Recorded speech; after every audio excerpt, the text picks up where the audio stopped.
2008 সাল থেকে 2024 সালের 5ই আগস্ট পর্যন্ত এই ফ্যাসিস্ট সরকার, অবৈধ সরকার, এই যে আমাদের বিএনপিকে নিশ্চিহ্ন করার জন্য, দলের নেতাকর্মীদেরকে নেতাশূন্য করার জন্য, কর্মীদেরকে গুম করে, অপহরণ করে এ পর্যন্ত আমাদের প্রাপ্ত তথ্য অনুযায়ী 2276 জনকে আওয়ামী লীগের সন্ত্রাসীরা এবং কিছু আইনশৃঙ্খলা বাহিনীর সদস্যরা ক্রসফায়ারের নামে হত্যা করেছে।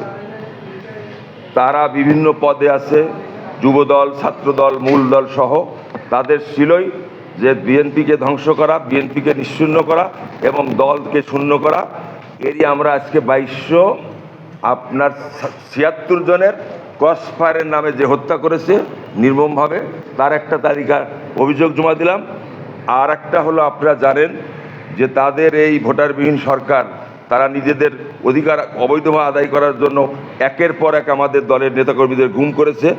এ পর্যন্ত প্রাপ্ত তথ্য অনুযায়ী 153 জনের গুমের তালিকা, যে গুমের মধ্যে হত্যাও করা হয়েছে, এখন পর্যন্ত গুমও আছে, তার একটি তালিকা আমাদের মাননীয় মহাসচিব সাহেবের স্বাক্ষরিত একটি অভিযোগ আমরা এখানে জমা দিলাম।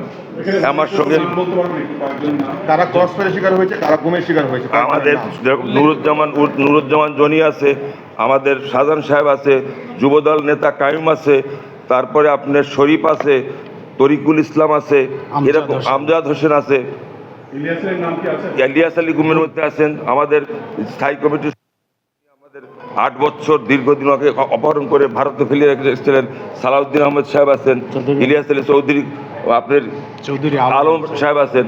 এই উল্লেখযোগ্য না, প্রায় সবাই উল্লেখযোগ্য, সবাই নেতাকর্মী। আমরা সুনির্দিষ্ট অভিযোগ প্রধানমন্ত্রী সহ সংশ্লিষ্ট যারা আইন শৃঙ্খলা জড়িত আছে তাদের সহ এবং আওয়ামী লীগের যারা সন্ত্রাসী তাদের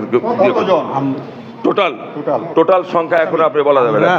আমি এখন আসামি কিভাবে উল্লেখ করেছেন? আমরা আসামির সংখ্যা উল্লেখ করেছি ওই প্রধানমন্ত্রী সহ সর্বশেষ তাদের যারা আইন শৃঙ্খলা বাহিনী জড়িত আছে, যারা গুম করেছে এদের আসামি এবং যারা ক্রসফায়ার দিয়েছে আমরা আসামি চিহ্নিত করেছি এভাবে যে সংশ্লিষ্ট থানায় যিনি দায়িত্বরত পুলিশ অফিসার ছিলেন, ওখানে যে পুলিশ সুপার ছিলেন এবং ওই টিমে যারা ছিলেন, আমরা তাদেরকে এখানে আসামি হিসেবে দিয়েছি।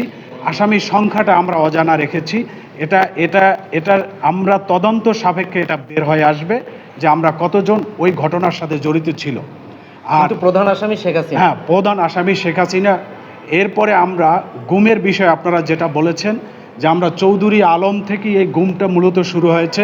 আমরা আমাদের চৌধুরী আলম সহ আমাদের সাবেক এমপি ইলিয়াস আলী সহ আরও যারা গুম হয়েছে এদের জন্য আমরা আলাদা একটা তালিকা করেছি। সে তালিকায় হলো 153 জন এবং সেখানে আমরা তাদের সমস্ত ঠিকানা, ঘটনার বর্ণনা দিয়ে আমরা এখানে চিফ প্রসিকিউটর অফিসে আন্তর্জাতিক আদালতে আমরা এটা সাবমিট করেছি।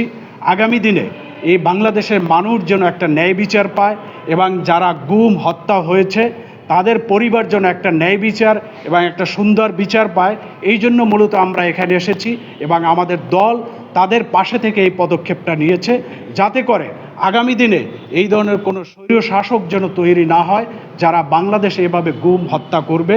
আমরা সহযোগিতা চাচ্ছি আমাদের মিডিয়া বন্ধুদের, আপনাদের মাধ্যমে আমরা সেই 2008 সাল থেকে এই ঘটনার সাথে যারা জড়িত আছেন আপনারাও আমাদেরকে সহযোগিতা করবেন, যাতে করে আপনারা প্রশিক্ষণ, তারপরে বিচার বিভাগ সব মিলে এই সমস্ত গুম হত্যার জন্য একটি সুন্দর বিচার করতে পারে। ভাই, এই 2276-এর যে ফিগারটা আপনারা দিয়েছেন এর মধ্যে শুধু 153 গুম, আমাদের কি একটু ভাগ করে বলতে পারবেন? 2276 আলাদা, 2276 কোন ক্যাটাগরি?